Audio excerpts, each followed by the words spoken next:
Assalamualaikum warahmatullahi wabarakatuh. Perkenalkan, nama saya Mahmudah dengan NIM 12040223902 dari kelas 3 BBKI. Baiklah, di sini saya akan menyelesaikan tugas UAS model-model konseling.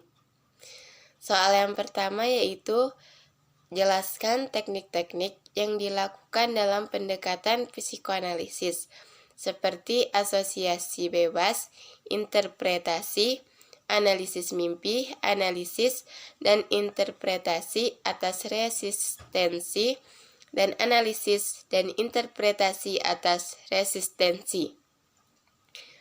Baiklah, saya akan menjawab. Yang pertama, asosiasi bebas. Terapi asosiasi bebas adalah suatu metode pemanggilan kembali pengalaman-pengalaman masa lalu dan pelepasan emosi-emosi yang berkaitan dengan situasi traumatik di masa lalu. Pasien secara bebas mengungkapkan segala hal yang ingin dikemukakan, termasuk apa yang selama ini ditekan di alam bawah sadar. Pasien mengungkapkan tanpa dihambat atau dikritik. Yang kedua yaitu penafsiran.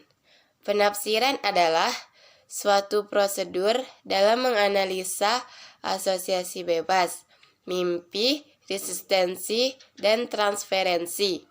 Dengan kata lain, teknik ini digunakan untuk menganalisis teknik-teknik yang lainnya.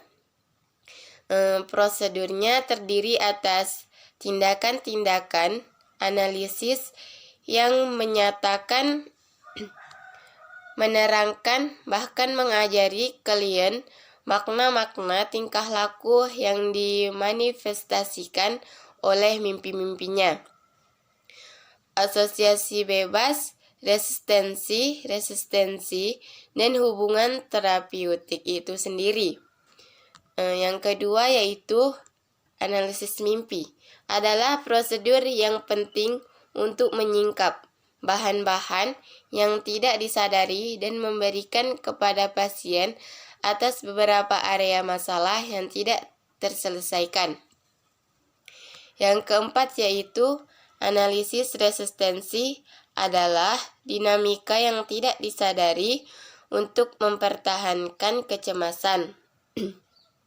Terapis harus bisa menerobos kecemasan yang ada pada pasien, sehingga pasien bisa menyadari alasan timbulnya resistensi tersebut. Setelah klien bisa menyadarinya, pasien bisa menanganinya dan bisa mengubah tingkah lakunya. Yang kelima yaitu analisis transferensi pengalihan adalah teknik utama dalam terapi psikoanalisis karena dalam teknik ini masa lalu dihidupkan kembali. Pada teknik ini diharapkan pasien dapat memperoleh pemahaman atas sifatnya sekarang yang merupakan pengaruh dari masa lalunya. Soal yang kedua yaitu jelaskan penyebab neo-Freudian memisahkan diri dari Freud seperti Alfred Adler dan Albert Ellis. Alfred Adler memisahkan diri karena mengembangkan ide-idenya sendiri. Kemudian dia membentuk kelompoknya sendiri, yaitu individual psikologi. Adapun perbedaan prinsip Adler dengan Freud yaitu yang pertama, Freud memandang komponen kehidupan yang sehat adalah kemampuan mencintai dan berkarya. Bagi Adler, masalah hidup selalu bersifat sosial. Yang kedua, Freud memandang kepribadian sebagai proses biologis, mekanistik. Sedangkan Adler termasuk pelopor ego kreatif. Yang ketiga, Adler menekankan adanya keunikan pribadi. Setiap pribadi merupakan konfigurasi unik motif-motif, sifat, minat, dan nilai-nilai Yang keempat yaitu Adler memandang kesadaran sebagai pesat kepribadian, bukan ketidaksadaran. Sedangkan Albert Ellis memisahkan diri dari neo-Freudian karena ia ingin fokus pada teori rasional emotif yang mulai dikembangkan di Amerika pada tahun 1960-an. Soal yang ketiga yaitu, coba saudara jelaskan eksperimen Pavlov tentang classical conditioning. Kemudian kaitkan dengan model konseling behavior terapi. Adapun teori yang telah dikemukakan oleh Ivan Pavlov berdasarkan eksperimen yang sering disebut sebagai teori pembiasaan klasikal. Pavlov merupakan seorang ilmuwan besar Rusia yang berhasil menggondol hadiah Nobel pada tahun 1909. Pada dasarnya, classical conditioning adalah sebuah prosedur penciptaan refleks baru dengan cara mendatangkan stimulus sebelum terjadinya refleks tersebut. Pembiasaan klasikal ini termasuk pada teori behaviorisme. Behaviorisme adalah pandangan yang menyatakan bahwa perilaku harus dijelaskan melalui pengalaman yang harus diamati, bukan dengan proses mental. Menurut kaum behavioris, perilaku adalah segala sesuatu yang kita lakukan dan dapat dilihat secara langsung. Classical conditioning merupakan usaha mendapatkan beberapa perilaku organisme, seperti sentakan lutut dan ludah yang diperoleh dari organisme yang pasif. Pada tahun 1950-an, Joseph Wolpe dan Arnold Lazarus di Afrika Selatan dan Hans Eysenck di Inggris memulai penelitian eksperimen dengan menggunakan binatang. Mereka bekerja dengan menggunakan Hoolean learning theory dan Pavlovian conditioning, dan kemudian teori yang dikembangkan difokuskan pada evaluasi dan analisis eksperimental dari prosedur-prosedur terapeutik. Tokoh sentral yang merupakan pionir dari classical conditioning adalah Ivan Pavlov yang melakukan eksperimen dengan anjing. Soal yang keempat yaitu, jelaskan konsep dasar dari model konseling rasional emotif terapi. Konsep dasar model konseling RET, konsep dasar yang dikembangkan oleh Ellis adalah sebagai berikut. Yang pertama, pemikiran manusia adalah penyebab dasar dari gangguan emosional. Reaksi emosional yang sehat maupun tidak sehat bersumber pada pemikiran itu. Yang kedua yaitu, manusia mempunyai potensi pemikiran rasional dan irasional. Dengan pemikiran rasional dan inteleknya, manusia dapat terbebas dari gangguan emosional. Yang ketiga yaitu, pemikiran irasional bersumber pada disposisi lewat pengalaman masa kecil dan pengaruh budaya. Yang keempat, pemikiran dan emosi tidak dapat dipisahkan. Yang kelima yaitu, berpikir logis dan tidak logis dilakukan dengan simbol-simbol bahasa. Yang keenam, pada diri manusia sering terjadi self-verbalization, yaitu mengatakan sesuatu yang terus-menerus pada dirinya. Yang ketujuh, pemikiran tak logis irasional dapat dikembalikan pada pemikiran logis dengan reorganisasi persepsi. Pemikiran tak logis itu merusak dan merendahkan diri melalui emosionalnya. Soal nomor 5 yaitu jelaskan perbedaan model konseling Carl-Rogers dengan model konseling Triad dan faktor jika ditinjau dari hubungan antara konselor dan klien. Rogers mengemukakan bahwa dalam konteks konseling, Rogers menemukan dan mengembangkan teknik konseling yang dikenal sebagai client-centered therapy, yakni teknik terapi yang berpusat pada klien dibandingkan teknik terapi yang ada masa itu.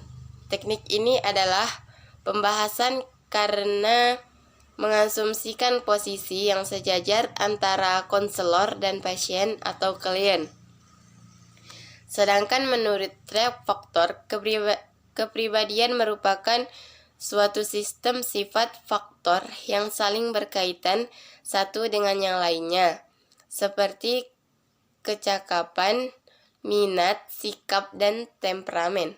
Tugas konseling Triad dan faktor menurut Scherzer dan Stone adalah membantu individu dalam memperoleh kemajuan, memahami dan mengelola diri dengan cara membantunya menilai kekuatan dan kelemahan diri dalam kaitan dengan tujuan, perubahan, kemauan, kemajuan hidup, dan karir. Soal yang keenam yaitu jelaskan teknik-teknik yang digunakan dalam model konseling Gestalt. Teknik konseling Gestalt. Yang pertama yaitu penekanan tanggung jawab klien, yaitu konselor bersedia membantu klien tetapi tidak bisa mengubah klien. Konselor menekankan agar klien mengambil tanggung jawab atas tingkah lakunya. Klienlah yang dapat mengubah dirinya sendiri.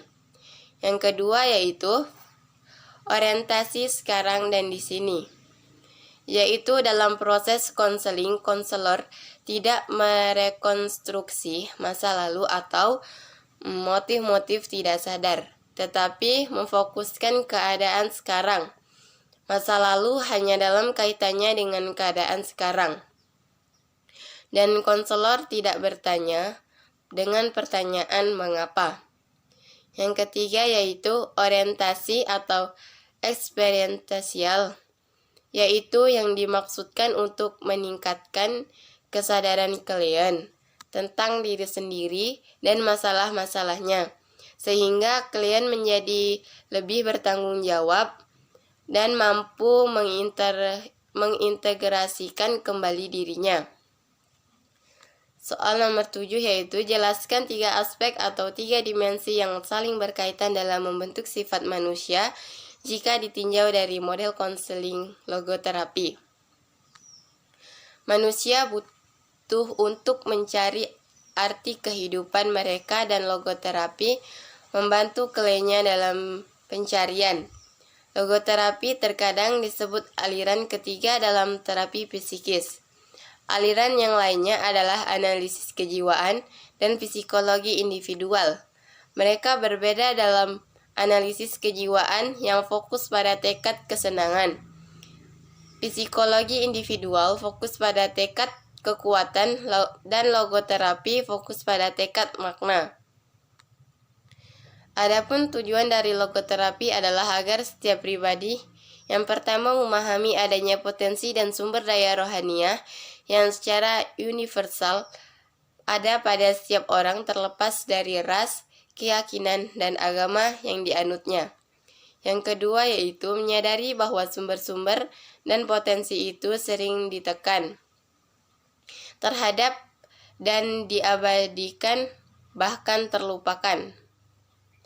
Yang ketiga yaitu memanfaatkan daya-daya tersebut untuk bangkit kembali dari penderitaan, untuk mampu tegak kokoh menghadapi berbagai kendala dan secara sadar mengembangkan diri untuk meraih kualitas hidup yang lebih bermakna. Baiklah, soal yang ke-8 yaitu jelaskan kembali apa yang Anda pahami tentang tugas makalah yang Anda presentasikan.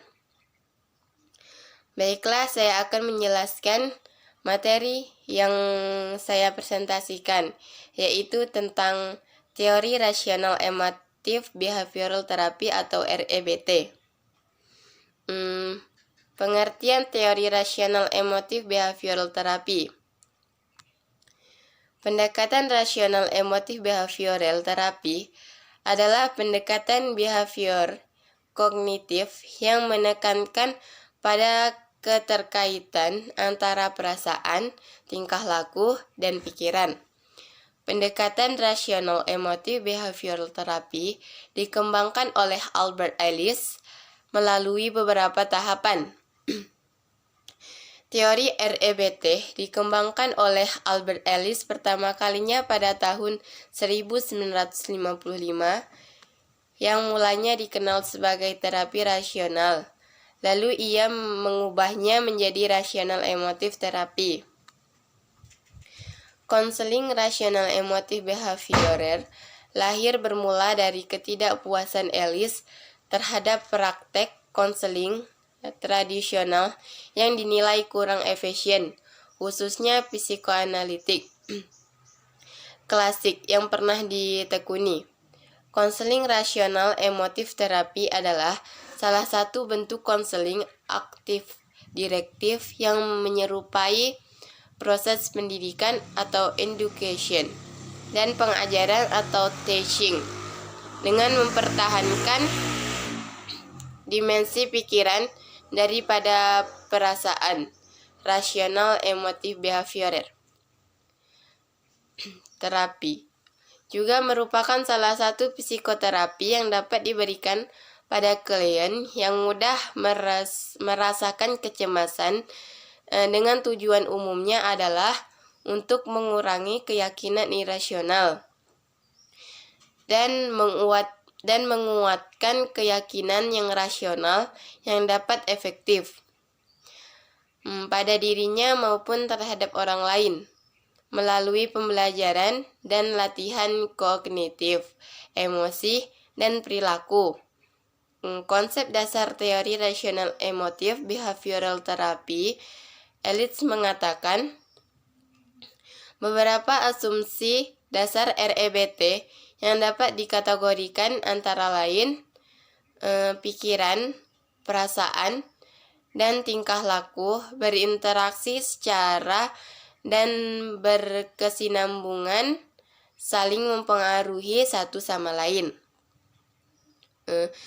Gangguan emosional disebabkan oleh faktor biologi dan lingkungan.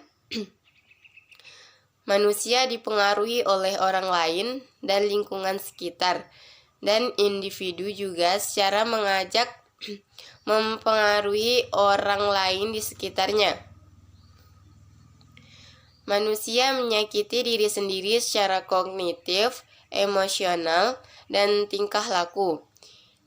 Individu sering berpikir yang menyakiti diri sendiri dan orang lain.